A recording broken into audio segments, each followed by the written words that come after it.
할렐루야.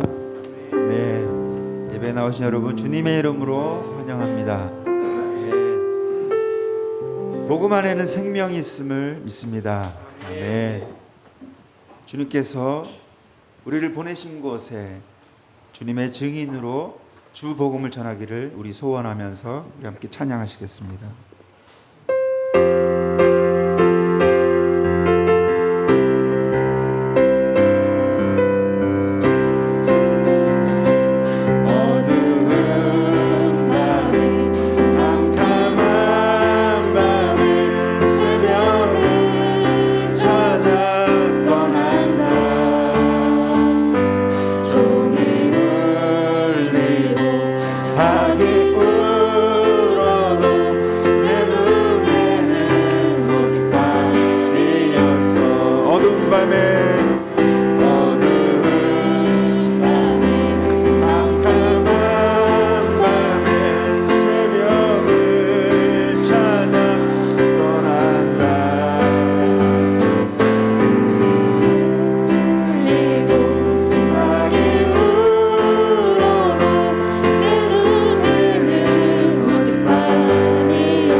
약속하신 재림의 주님 땅끝까지 이르러 주 복음 전하세. 우리는 모두 다 주님의 증인 땅끝까지 이르러 주 복음 전하세. 우리는 모두 다 주님의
생각보다 많이 힘들고 험한 길보다 그저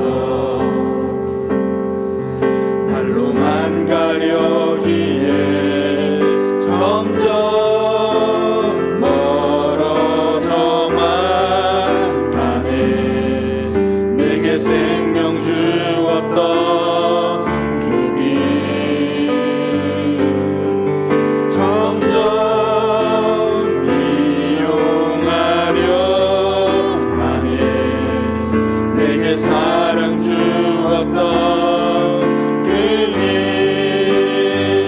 다시 복음 앞에 내 영혼 선해.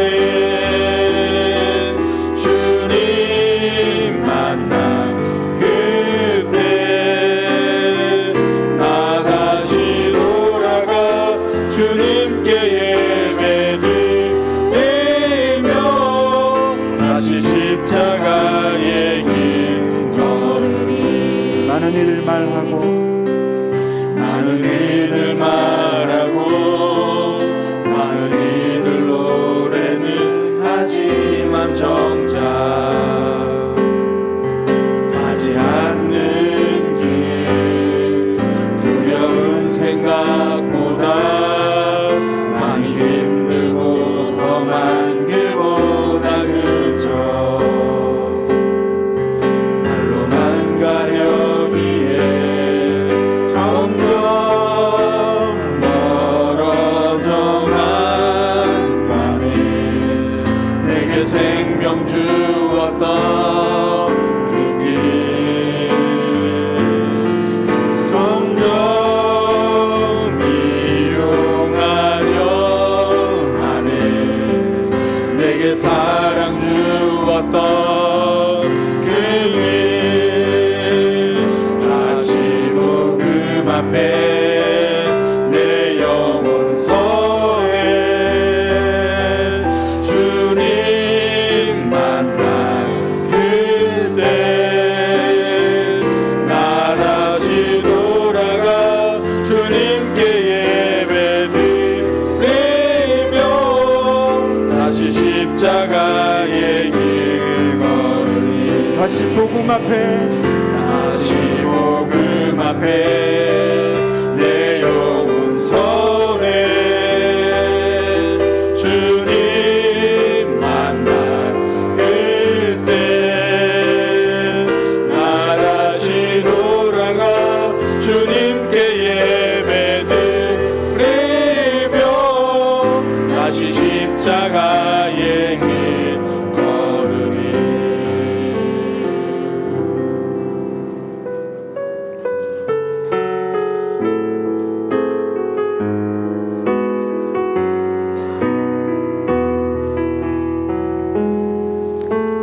이 세상을 살아가는 동안에 나의 힘을 의지할 수 없으니 기도하고 낙심하지 말 것은 주께서 참 소망이 되심이라. 하나님의 꿈이 나의 비전이 되고 예수님의 성품이 나의 인격이 되고 성령님의 권능이 나의 능력이 되길 원하고 바라고 기도하. 하나님의 꿈이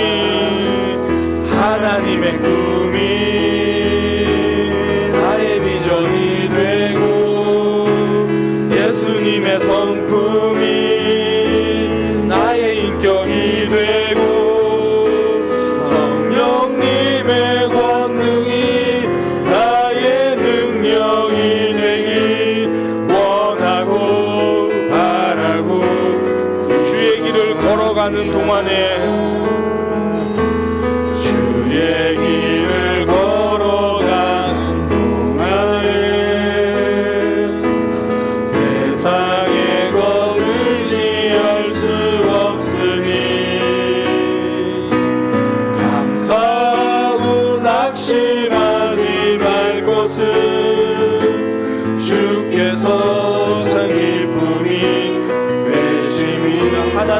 꿈이 나의 비전이 되고 하나님의 꿈이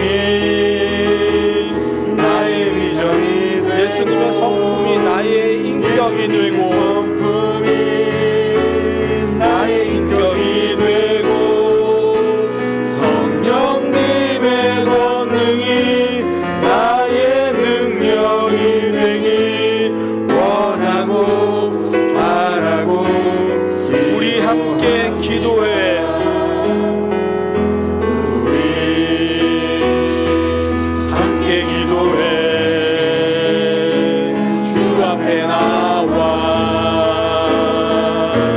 무릎 꿇고 오늘 베푸시는 주 하늘을 향해 두 손 들고 하늘 문이 열리고 은혜의 비출기 이 땅 가득 내리도록 마침내 주 오셔서 그의 비출기 우리 위에 우리 함께 기도해 우리 함께 기도해 주 앞에 나와 무릎 꿇고 오늘 베푸시는 주 하늘을 향해 두 손 들고 하늘 문이 열리고 은혜의 비출기 이 땅 가득 내리도록 마침내 주 오셔서 그의 비출기 우리 하늘 문이 열리고 은혜의 비출기 하늘 문이 열리고 은혜의 비출기 이 땅 가득 내리도록 마침내 주 오셔서 그의 비출기 우리 위에 부시도록 오늘이 이제 사도행전 설교 마지막 그 시간이거든요. 우리가 사도행전을 통해서 복음의 진행을 쭉 살펴보았습니다. 오늘 특별히 그 복음들과 함께 또 말씀을 나눌 건데요. 하나님, 오늘 선포되는 복음의 말씀이 우리 모든 성도들의 마음 가운데 심겨져서 복음이 생명으로 열매 맺게 하여 주옵소서. 우리 그렇게 함께 기도하고요. 또한 하나님, 예배하는 나의 삶도 주님 앞에 엎드려 하나님의 은혜를 구하는 주님의 생명으로 가득 차는 시간 되게 하여 주옵소서. 우리 그렇게 함께 기도하도록 하겠습니다. 기도하겠습니다. 하나님, 사도행전 말씀을 통해서 복음의 역사를 계속해서 우리가 함께 살펴보았습니다. 오늘 그 마지막 시간 복음의 능력이 생명의 역사가 우리 사랑의 교회 가운데 가득 넘치기를 소망합니다. 복음이 심겨져서 생명으로 열매 맺는 역사가 우리 모든 지체들 가운데, 우리 사랑의 교회 가운데, 이 땅 가운데, 아니 우리의 삶 가운데 있게 하여 주옵소서. 하나님의 은혜를 구합니다. 하나님의 역사를 기대합니다. 하나님의 그 믿음의 선물을 기대합니다. 주님 인도하여 주시고 붙들어 주옵소서. 특별히 기도하는 것은 오늘 우리 각자가 주님 앞에 엎드리는 시간 되게 하여 주옵소서. 주님을 예배하는 시간이 되게 하여 주옵소서. 주님, 우리의 생각과 마음과 우리의 영혼이 하나님 앞에 엎드리고 하나님께 예배하는 주님을 경험하는 시간 되게 하여 주옵소서.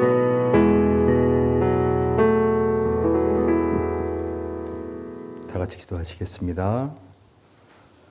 모든 만물을 창조하시고 전능하시며 살아계신 하나님을 찬양합니다. 어느덧 1년의 중간인 6월이 시작되고 거룩한 주일을 맞아 주님의 전에 불러주시고 하나님 앞에 나와 예배하게 하시며 우리를 사랑하사 소망이 없는 이 땅에 빛 대신 예수님을 보내주신 하나님께 온 마음을 다하여 예배드리게 하시니 감사합니다. 이번 한 주간도 세상 속에서 살면서 하나님 나라 백성으로 합당치 못한 삶으로 말과 행실로 많은 죄를 졌음을 자복합니다. 우리는 하나님을 잊어버리고 내가 주인 되어 살았습니다. 말씀으로 순종하는 삶을 살아야 하지만 우리는 세상에 눈이 팔려 살았음을 고백합니다. 아직도 기도하는 가운데 하나님께 어린아이같이 떼쓰며 기도하며 나의 욕심과 욕망을 위해 간구하는 저희를 긍휼히 여겨 주시옵소서. 이제는 하나님 나라 확장을 위해 바울과 같이 애쓰는 기도를 할 수 있도록 인도하여 주옵소서.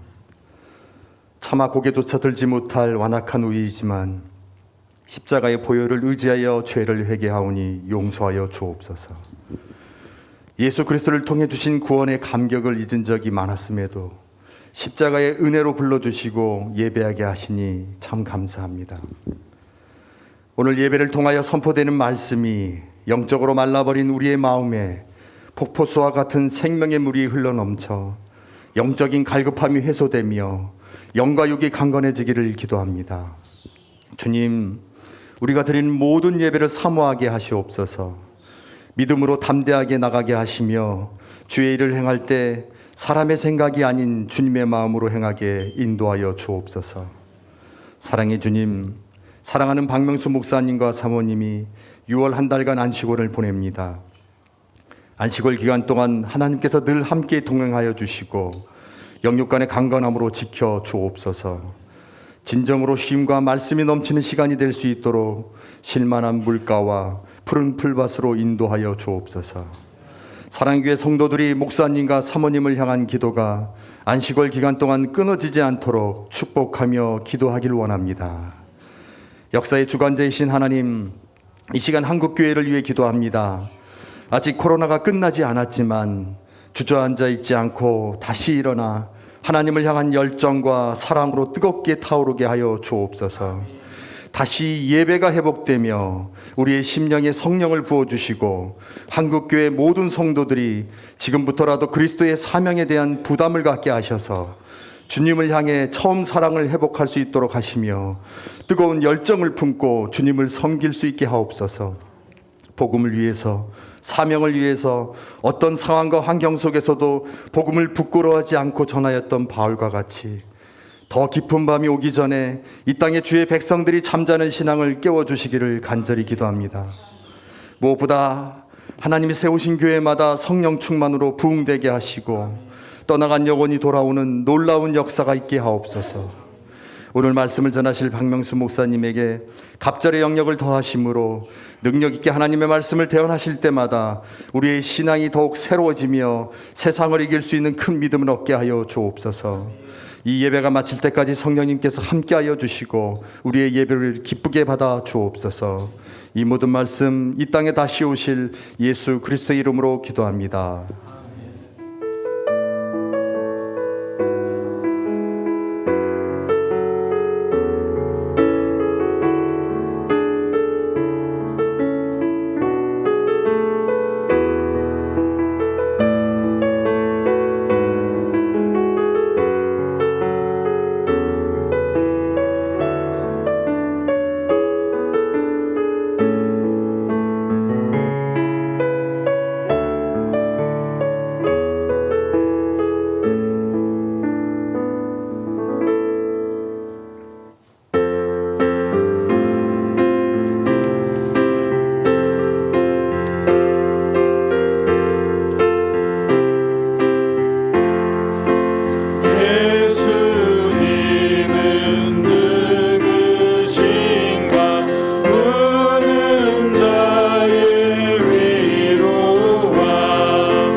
기도드리겠습니다.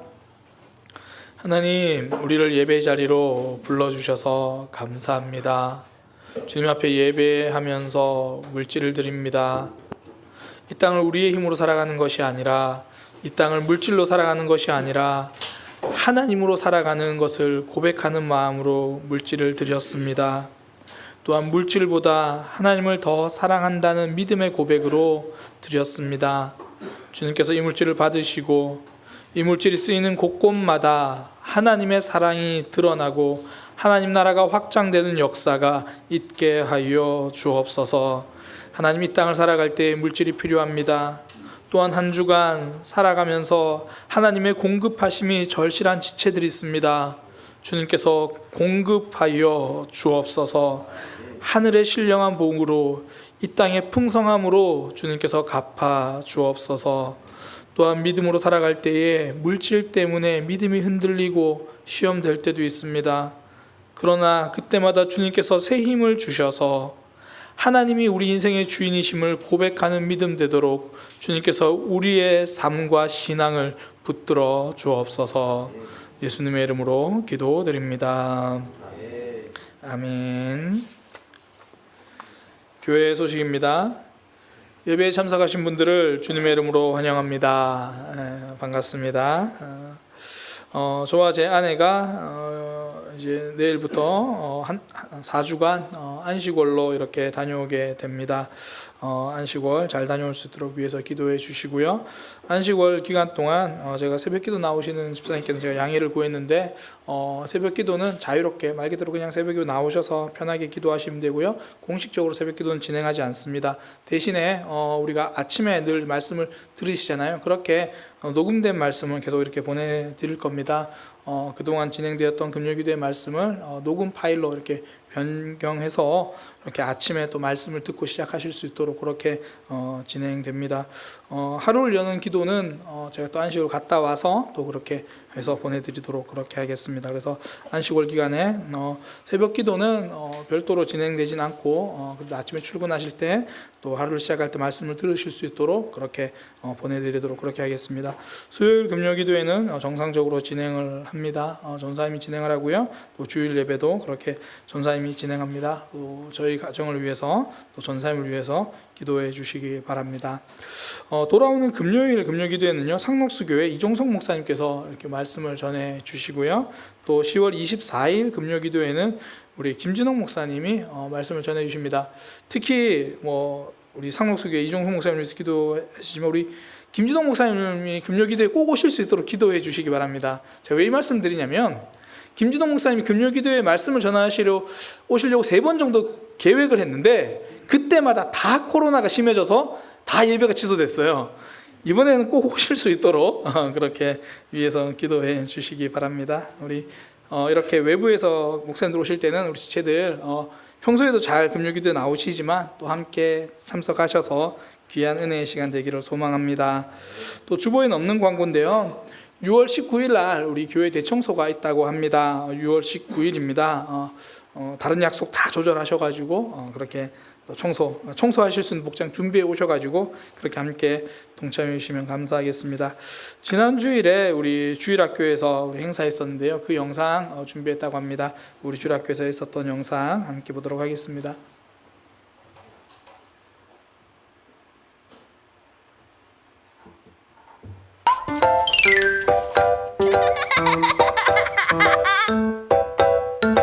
사계절 사랑이 가득한 사랑의 교회 이야기.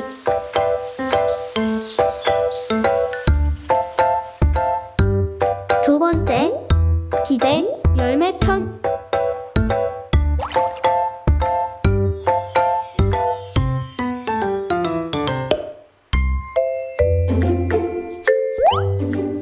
방주를 지을 사람을 찾아라.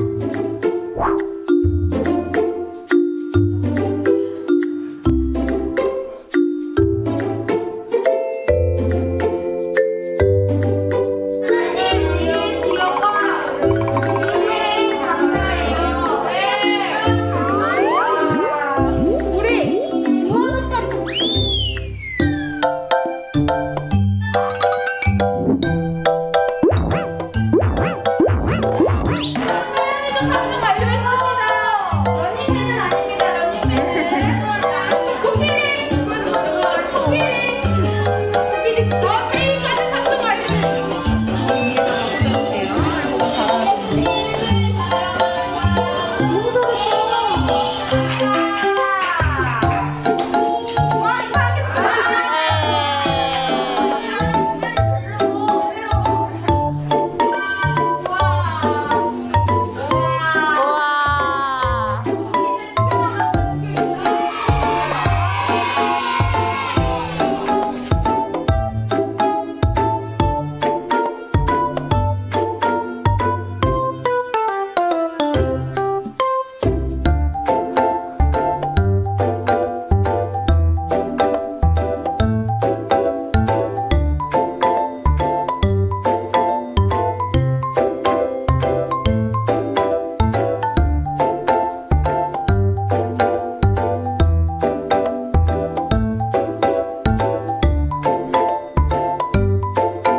아이들과 함께여서 기대되는 공동체.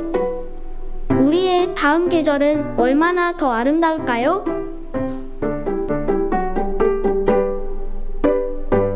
지금 잘하고 있습니다.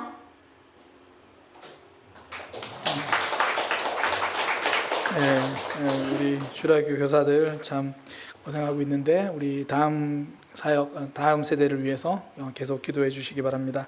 옆에 있는 제들과 함께 인사하겠습니다. 우리 교회는 하나님이 일하시는 교회입니다.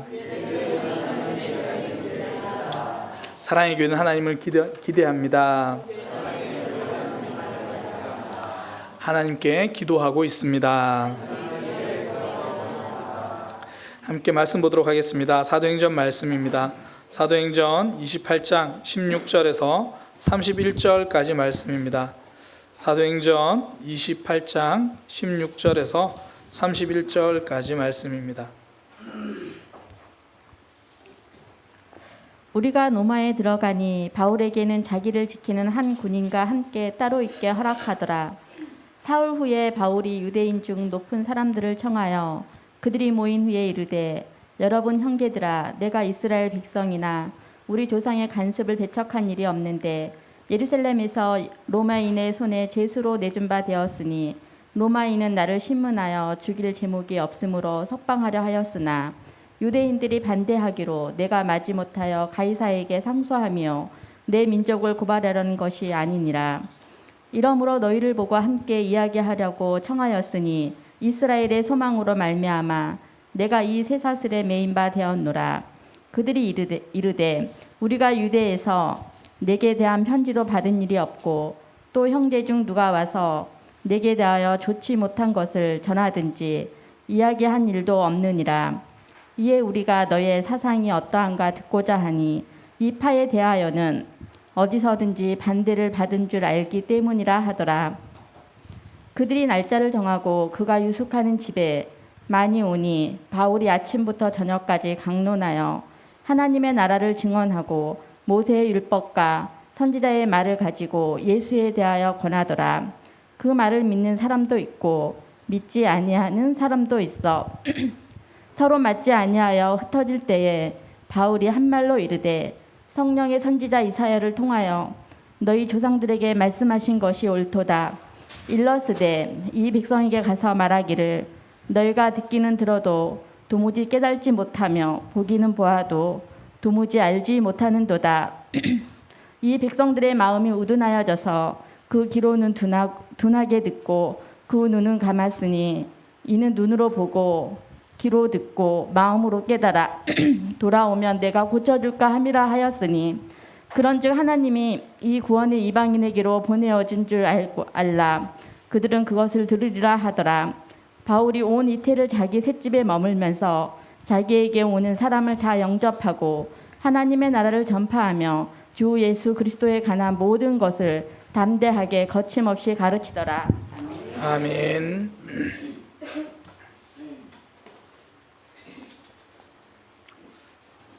예, 사도행전 말씀이 오늘로서 이제 끝이 납니다. 굉장히 28장까지 오랜 시간 이렇게 왔는데요. 오늘이 마지막이네요. 사도행전 28장 16절에서 31절 말씀을 통해 우리에게는 복음이 있습니다 라는 제목으로 하나님 말씀 증거하도록 하겠습니다. 우리에게는 복음이 있습니다.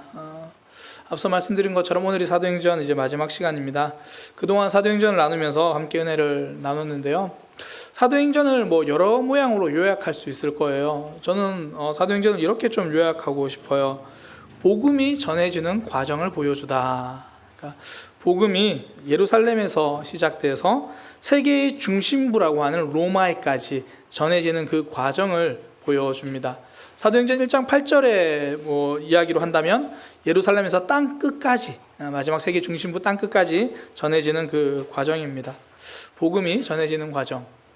그러면 제가 한 가지 질문을 좀 드립니다. 복음이 전해지는 과정이라고 했는데요.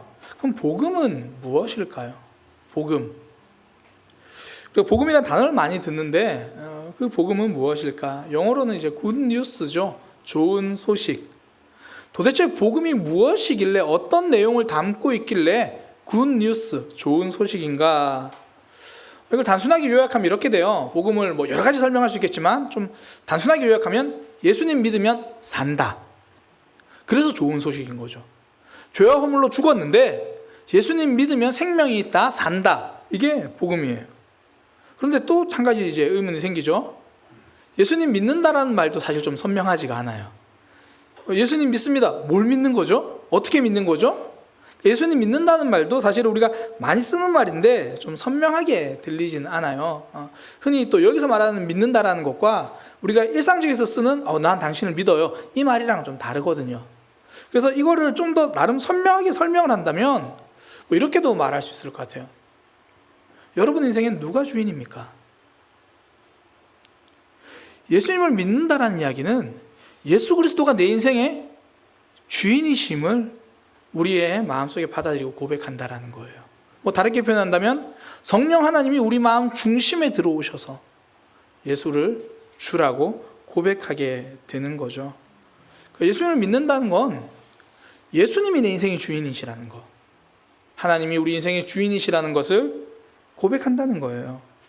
그러니까 예수님이 내 인생의 주인인 사람에게는 생명이 있다. 죄와 허물에서 살아났다. 그래서 이게 복음이 되는 거죠. 이제 다시 묻겠습니다. 여러분의 인생의 주인은 누구입니까? 이 질문은요, 결코 그냥 넘어가서는 되는 질문이 아니고요. 대충 대답해서도 안 돼요. 여기에는 생명이 걸려있기 때문이거든요. 그래서 복음입니다. 죽음과 생명을 결국 거기서 달라지는 그 분기점이 여기에 있으니까요. 하나님이 나를 창조하셨습니다. 우리가 받아들이든지 받아들이지 않든지 하나님이 여러분을 창조하셨습니다. 나를 창조하신 하나님을 떠난 사람은 누구도 살 수 없습니다. 그 하나님과 등 돌리고 있으면서 생명이 있다고 말할 수 없습니다. 그런 우리에게, 죄와 허물로 죽어있던 사람들에게 살 수 있는 길이 열린 거예요. 예수님이 내 인생의 주인이 되시면 생명을 우리에게 주신다. 살 길이 열린다. 이게 복된 소식이죠. 죄와 허물로 죽었는데 살아날 길이 열린 것. 풀꽃이라는 시를 쓴 나태주 시인, 굉장히 짧은 시를 가지고 많은 사람들에게 감동을 주잖아요. 자세히 보아야 이쁘다, 너도 그렇다, 그런 시인데, 나태주 시인이 쓴 시 중에 잠들기 전 기도라는 시가 있습니다. 잠들기 전 기도. 이것도 굉장히 짧은 시인데요. 이렇게 됩니다. 잠들기 전 기도. 하나님, 오늘도 하루 잘 살고 죽습니다. 내일 아침 잊지 말고 깨워 주십시오. 이게 잠들기 전 기도예요. 하나님, 오늘 하루도 잘 살고 죽습니다. 내일 아침 잊지 말고 깨워 주십시오.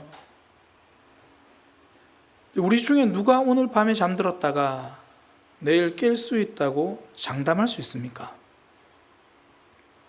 더욱이 이 땅에서의 삶이 끝나고 죽음으로 눈을 감았는데 내가 눈뜬 그곳이 천국이 될 거라고 누가 장담할 수 있습니까?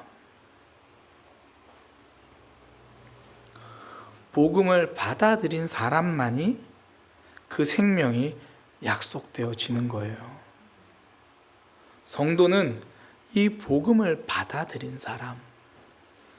성도에게는 복음이 있습니다. 한마디로 생명이 있습니다. 제가 이걸 좀 더 선명한 이미지로 설명한다면 이렇게 말씀드리고 싶어요. 세상 모든 사람이 죽음이라고 하는 불치병에 걸렸는데 어느 날 예수 그리스도라는 그 불치병을 치료할 수 있는 약이 생긴 거예요. 성도는 죽음이라는 불치병을 치료할 수 있는 예수 그리스도를 마신 사람입니다. 그리고 그 예수를 마시고 또한 그 예수의 복음을, 그 치료약을 손에 쥐고 있는 사람입니다. 우리에게는 복음이 있습니다. 그러면 이 불치병을 치료할 수 있는 약을 우리에게 주셨다면요, 그게 두 부류의 사람으로 나눠진다는 거예요. 이 약을 마시고 가지고 있는 사람과 이제 이 약이 필요한 사람. 오늘 말씀을 통해서 그 내용을 함께 나누려고 하는 거예요. 우리가 계속 바울의 전도 여정을 보았습니다. 바울이 복음을 전하고 박해를 받고 눈물을 흘리며 돌에 맞고 여러 가지 고생을 했어요. 그런데도 바울은 끝까지 로마, 세상의 중심부인 로마까지 가려고 했습니다. 이유는 딱 하나예요. 모든 사람이 죽음이라는 불치병에 걸렸는데 바울은 그 치료약 예수 그리스도를 가지고 있었거든요. 그러니 로마의 중심부에 가서 그 치료약 예수 그리스도 복음을 그는 전해 주어야만 했습니다. 그러니 그 땅까지 간 거죠. 만약에 이 가운데서 우리 중에서 나도 여전히 죄와 허물로 죽었던 그 불치병 가운데 있었는데 예수 그리스도를 마심으로 내가 살아났고, 그래서 내 손에도 그 불치병을 치료할 수 있는 예수 그리스도 복음이 주어져 있다면 여러분들은 어떻게 해야 합니까?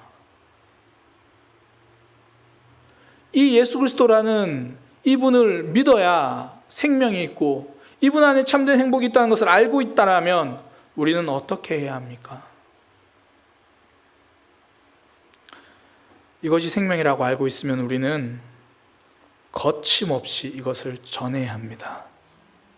누군가에게 가져다 주고 그에게 마시라고 부탁이라도 해야 합니다. 생명을 살릴 수 있는 유일한 약을 가진 우리가 망설이고 있을 수는 없다라는 거죠. 거침없이 전해야 합니다. 사도행전 제일 마지막 절 31절 읽으면요, 훨씬 더 선명하게 와닿거든요. 오늘은 이 제일 마지막 절을 함께 읽어보겠습니다. 28장 31절 한 목소리로 같이 읽겠습니다. 하나님의 나라를 전파하며 주 예수 그리스도에 관한 모든 것을 담대하게 거침없이 가르치더라. 바울은 복음을 담대하고 거침없이 가르쳤다고 말하면서 사도행전이 끝나요. 그런데요, 이 성경 원어의 순서는 말의 순서가 조금 달라요. 제가 28장 31절을 그 원어의 순서 그대로 읽어드리겠습니다. 원어의 순서 그대로. 바울은 선포했습니다. 하나님의 나라를. 그리고 가르쳤습니다. 주 예수 그리스도에 관하여 모든 것을 담대하게, 그리고 거침없이. 헬라어 원어에서는요, 사도행전 제일 마지막 단어가 거침없이로 끝이 납니다. 원어 아퀄리토스라는 단어, 거침없이라는 단어로 사도행전을 마무리 짓습니다. 하나님은 우리가 복음을 들고 마지막에 거침없이 그 길을 이어가기를 원하시는 겁니다. 사도행전 28장 31절을 묵상하면서요, 이 단어가 하나님의 당부처럼 느껴졌어요. 아큘리토스, 거침없이. 복음을 알고 있는 성도는 거침없이 그 복음을 들고 가야 한다는 거죠.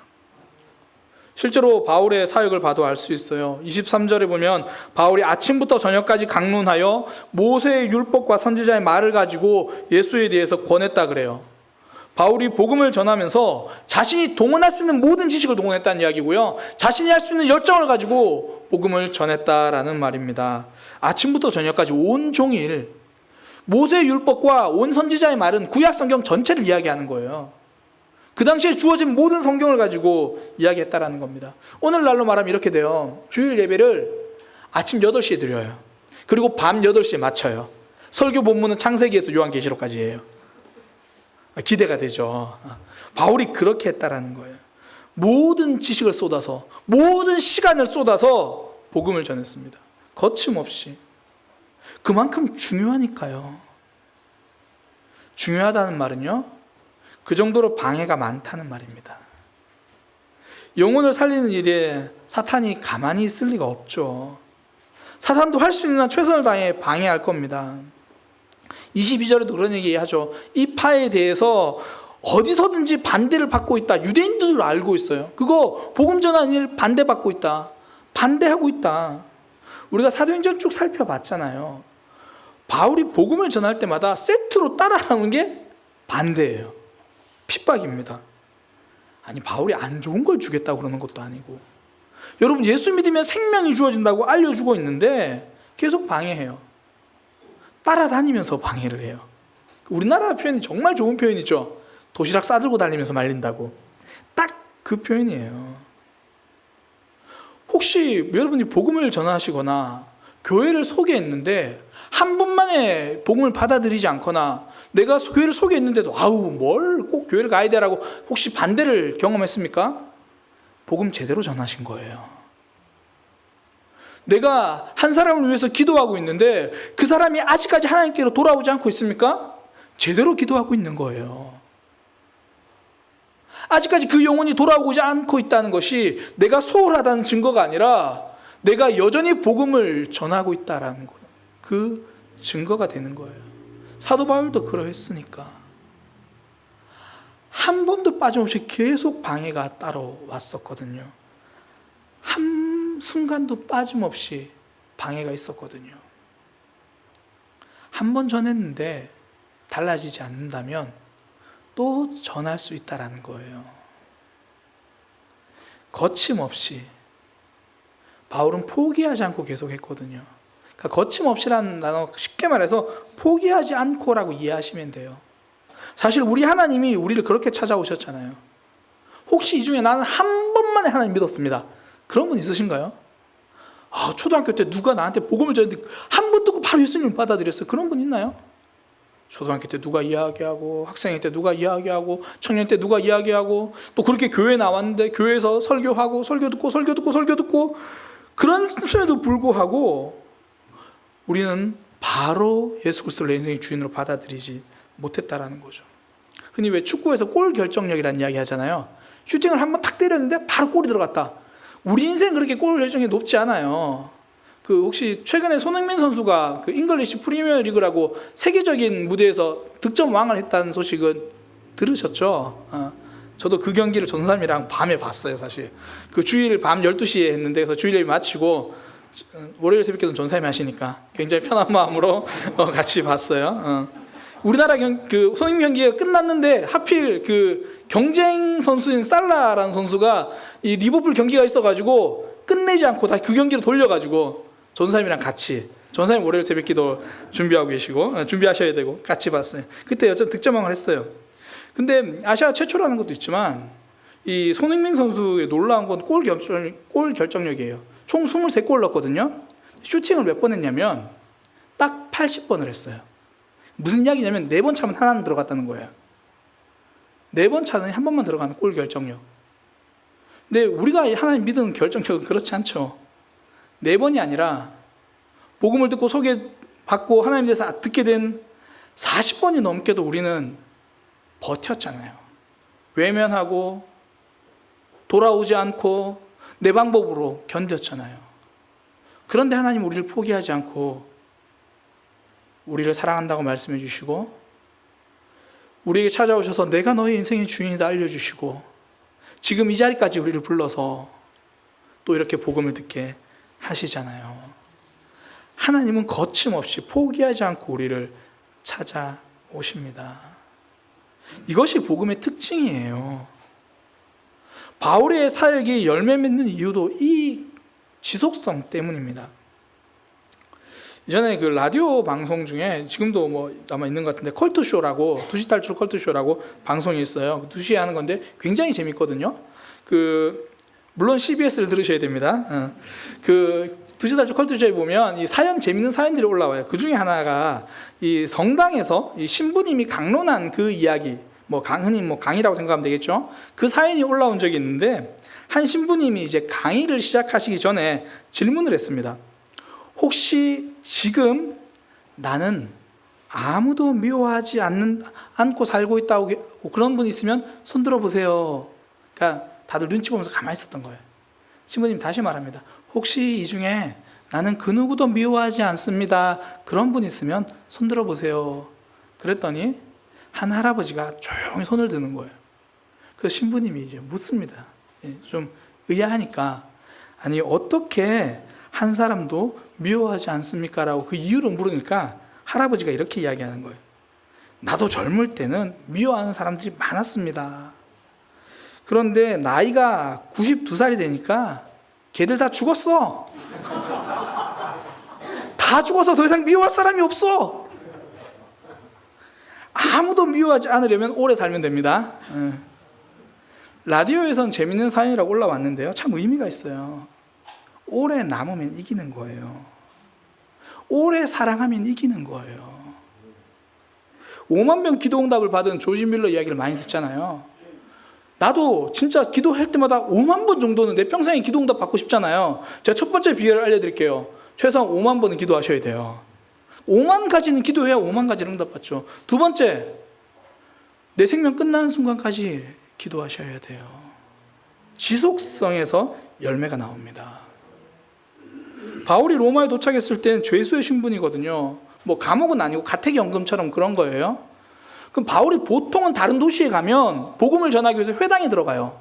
그런데 가택연금 상태니까 밖으로 못 돌아다니는 상태니까 회당에 못 들어가잖아요. 그러니까 바울이 회당에 못 들어가네, 포기해야겠다. 바울은 그러지 않았어요.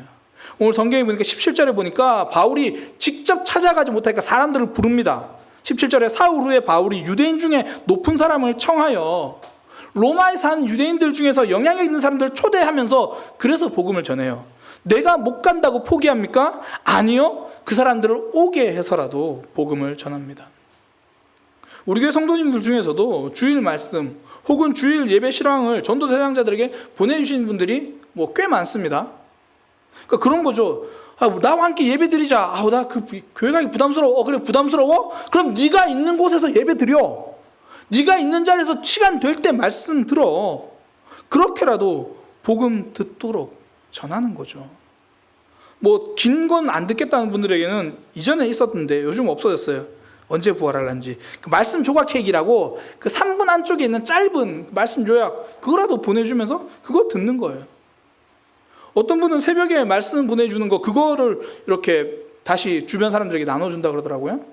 제가 코로나 때문에 그 새벽 기도를 못하면서 제가 집에서 혼자 녹음을 했어요. 짧게 한 7분짜리로 녹음을 했는데 녹음하고 나서 한 3일 있다가 어떤 분이 전화 왔어요. 목사님 바뀐 거 너무 좋다는데요. 그걸로 좀 해주시면 안 돼요? 그런데 설교 때 그렇게 할 수는 없잖아요. 오늘 하루가 시작되었습니다. 설교 때 그럴 수 없으니까 설교 다 마치고 집에 가서 다시 녹음을 해요. 김동욱 장로님 때문에. 그래서 다시 보내요. 그 7분, 8분 그 짧은 말씀 듣고 또 하루 한 말씀으로 살아갈 수 있다면 그걸 보내는 거죠. 어떤 분은 안 믿는 사람들에게도 하루를 여는 기도, 그 기도문을 보낸대요. 어떤 모양이라도 하나님을 알았으면 좋겠다는 거죠.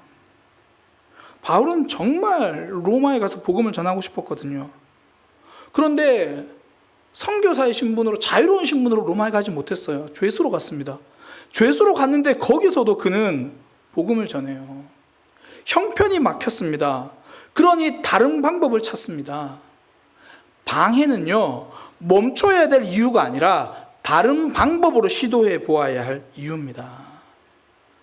지속하겠다는 마음만 붙들고 있으면 방법이 나오는 거예요. 하다못해 다른 사람이라도 만납니다. 이 사람에게 막히면 저 사람에게라도 가서 복음을 전하는 거예요. 사역하다 보면 이런 경험이 참 많아요. 이쪽에 있는 영혼에게 정말 열심히 복음을 전했는데 여전히 복음을 받아들이지 않아요. 그래서 이쪽을 위해서 기도했더니 갑자기 저기서 구원을 받기 시작하는 거예요. 실제로 제가 사역을 하면서 이 한 집사님이 자기 자녀가 교회를 안 나오는 거예요. 어느 순간부터. 그러니까 굉장히 하나님께 죄송한 마음이 드는 거죠. 내가 신앙생활 똑바로 못해서 그러나, 내가 애한테 본이 되지 못해서 그러나, 막 사실 교회에 좀 눈치 보이기도 하고, 하나님 앞에 죄송해서 그래서 안 되겠다, 뭐라도 해야겠다 싶어서 이제 학생의 교사를 한 거예요. 그러니까 왜 내 애는 말을 안 듣지만 남의 애라도 가르쳐 봐야겠다. 그래 학생의 교사를 한 거예요. 학생의 교사를 열심히 했는데 내 아들은 그 학교 친구가 전도해서 그 교회 나가겠다고 하는 거예요. 나는 여기에 집중을 했는데 하나님은 여기가 아니더라, 저기서라도 열매를 맺으신다는 거예요. 복음을 놓치지 않고 있으니까 어떤 모양으로도 생명의 역사를 경험하는 겁니다. 동양 고전에 보면 열자라는 책이 있는데요. 그 책에 보면 우공이산이라는 이야기가 나와요. 옛날에 이제 우공이라는 노인이 있었다 그래요. 우공이라는 뜻 자체가 어리석은 노인 뭐 이렇게 해석을 하면 됩니다. 이제 그 어리석은 노인이라서 그런지 모르겠는데 집 앞에 있는 큰 산을 옮기고 싶은 거예요. 집 앞에 태항산이라는 산과 왕옥산이라는 산이 있는데 너무 큰 산이고 산세가 험하니까 이 집에서 나가려고 하니까 너무 힘든 거예요. 그래서 이 노인이 결정을 합니다. 저 두 산을 옮기자. 그래가지고 아들하고 손자와 함께 그 산을 파서 흙을 이제 버리는데요. 뭐 산을 파가지고 그 흙을 그 앞에 놓으면 똑같잖아요. 그래서 머리를 쓴다고 쓴 게 산을 파서 그 흙을 저기 바다에 버리는 거예요. 갔다 오는데 1년이 걸려요. 그렇게 파가지고 하는 거예요. 그랬더니 이제 주변에서 비웃는 소리가 들리죠. 이 어리석은 사람아, 당신의 남은 생에 남은 힘을 다 한다고 해도 산에 뭐 기별이라도 가겠나, 그렇게 이야기를 한 거예요. 이때 우공의 나이가 90이 다 됐거든요. 그러니까 우공이 근데 그 말을 듣고 이렇게 말합니다. 내가 들어보니까 당신이 더 꽉 막힌 사람이다. 내가 죽더라도 아들이 있고, 아들 이후에 손자가 있고, 손자에겐 또 자식이 있을 거고, 그 손자에겐 또 아이가 있을 거고, 그 아이는 또 자손을 낳을 거다. 나는 자자손손 끊어지지 않지만 산은 더 커지지 않는다. 그러니 시간만 지나면 저 산은 옮겨지게 된다.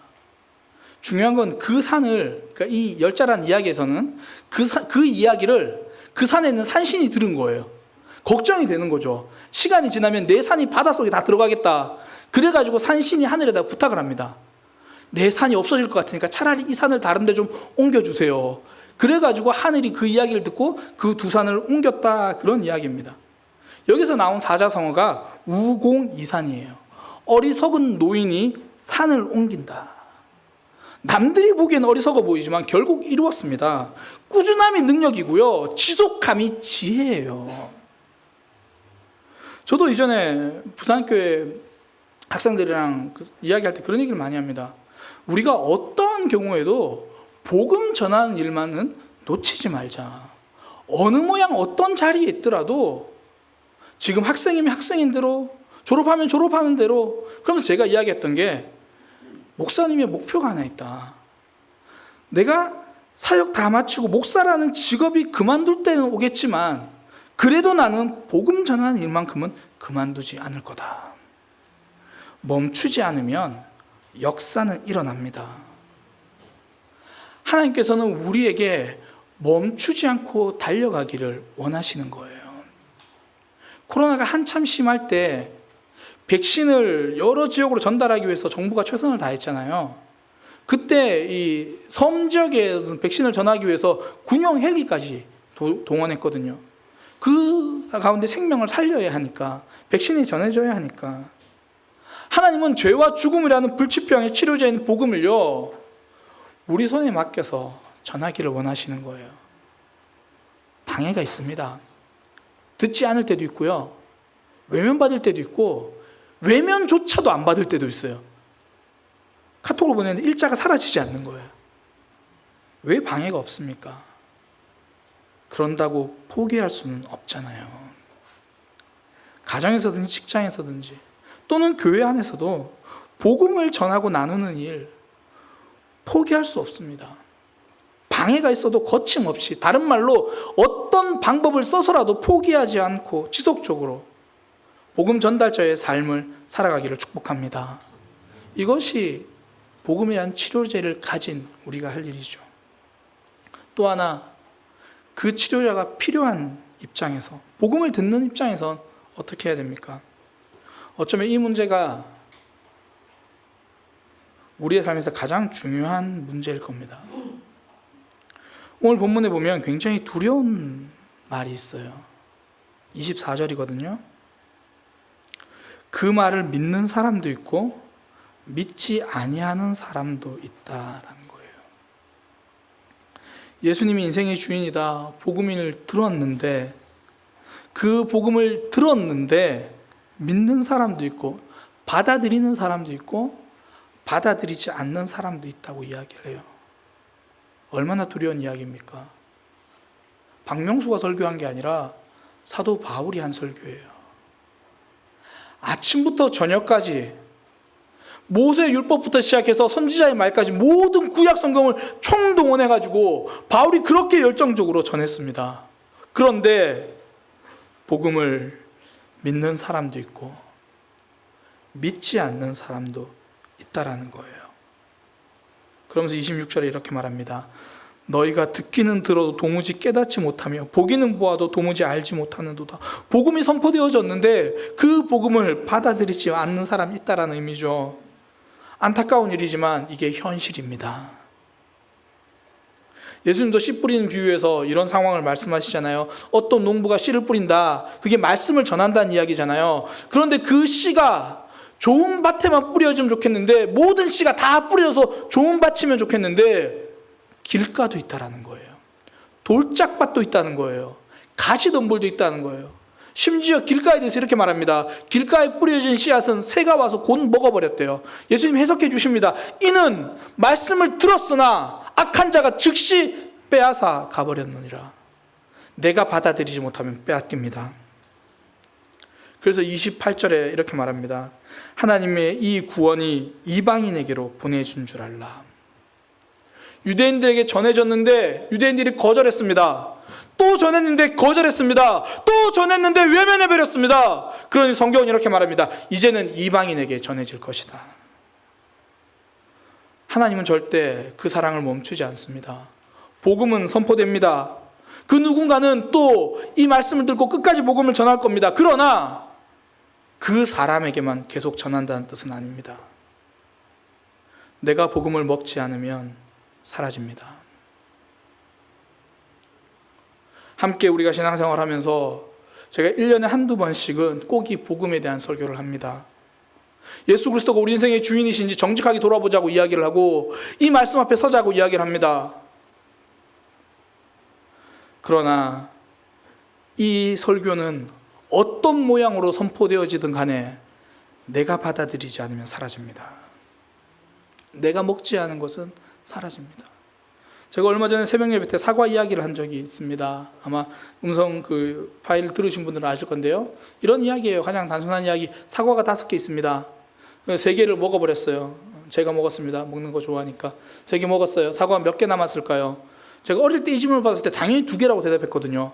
그랬더니 고개를 절레절레 흔들면서 아니야, 3개가 남았어. 왜요? 먹는 게 남는 거니까.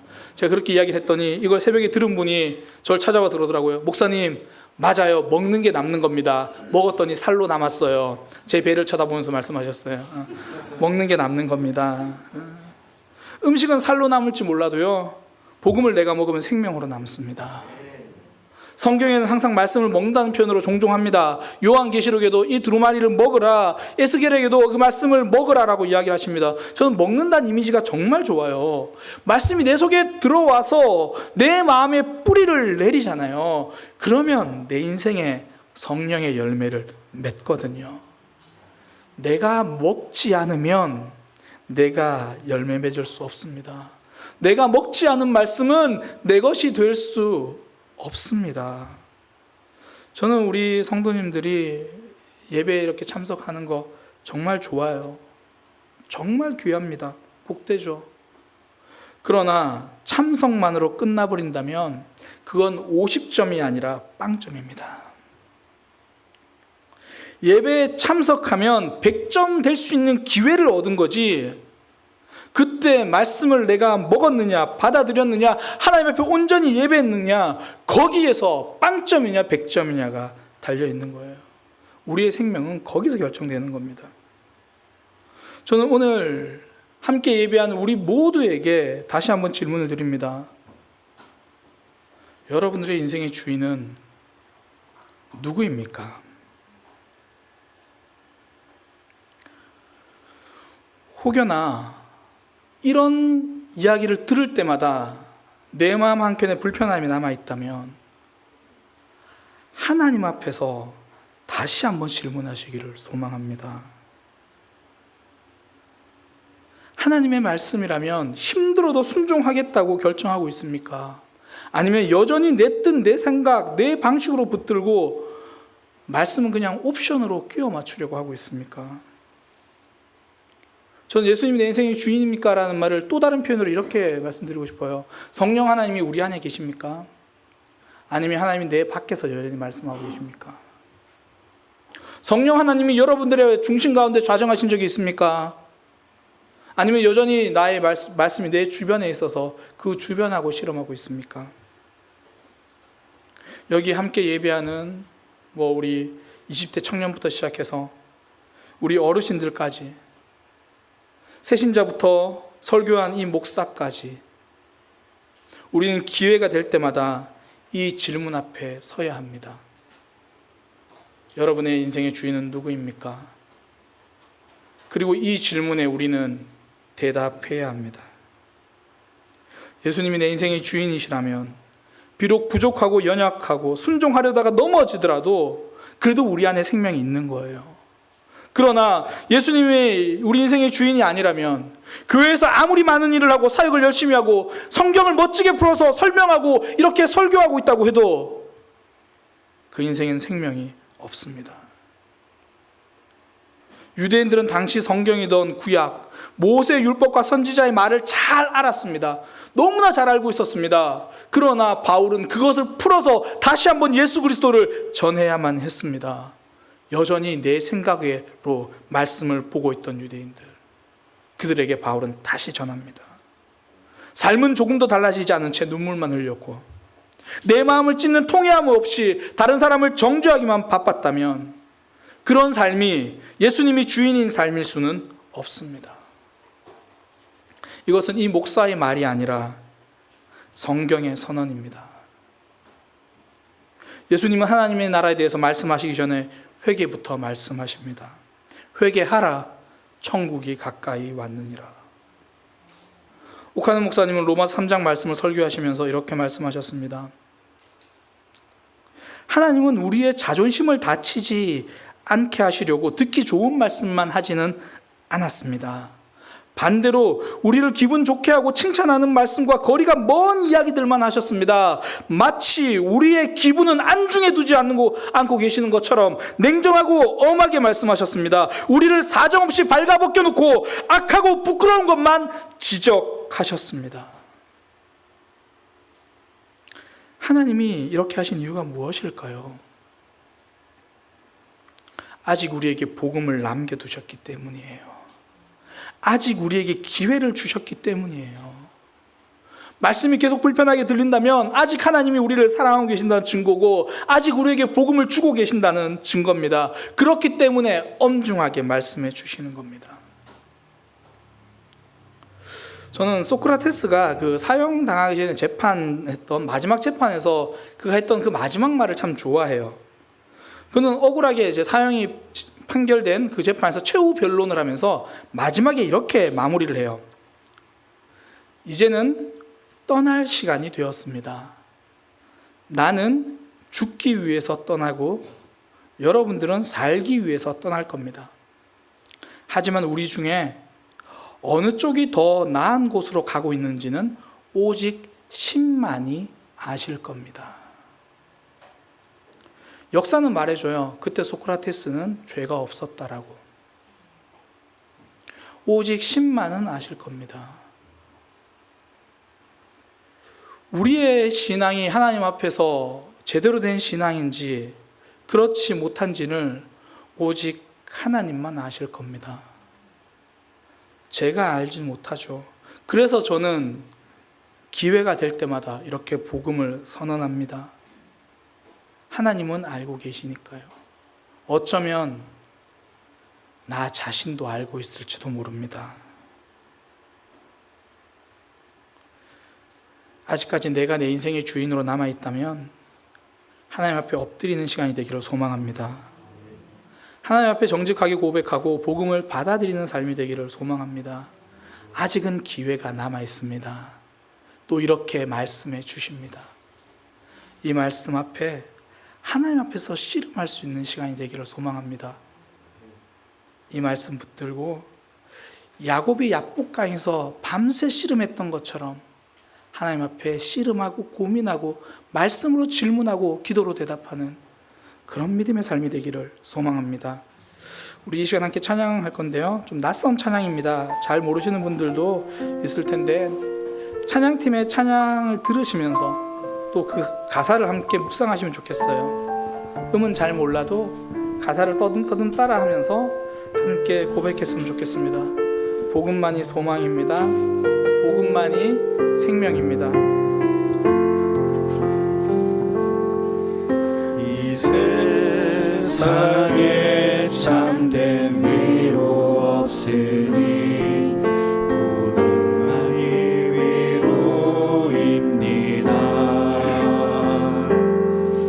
이 세상에 참된 위로 없으니 예수만이 위로입니다. 이 세상에 참된 위로 없으니 이 세상에 참된 위로 없으니 모든만이 위로입니다. 이 세상에 참된 위로 없으니 예수만이 위로입니다. 이 세상을 우리 떠나갈 때에 이 세상을 우리 떠나갈 때에 복음만이 소망입니다. 이 세상을 우리 떠나갈 때에 예수만이 소망입니다. 복음 안에 소망 있네. 복음 안에 생명 있네. 우는 자의 소망 위로는 오직 복음밖에 없습니다. 예수님은 누구신가?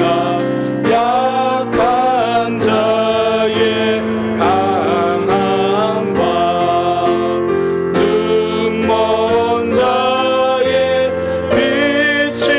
빛이시며 병든 자의 고침과 죽은 자의 부활되고 우리 생명 한 번 더 고백합니다. 예수님은 누구신가? 예수님은 누구신가?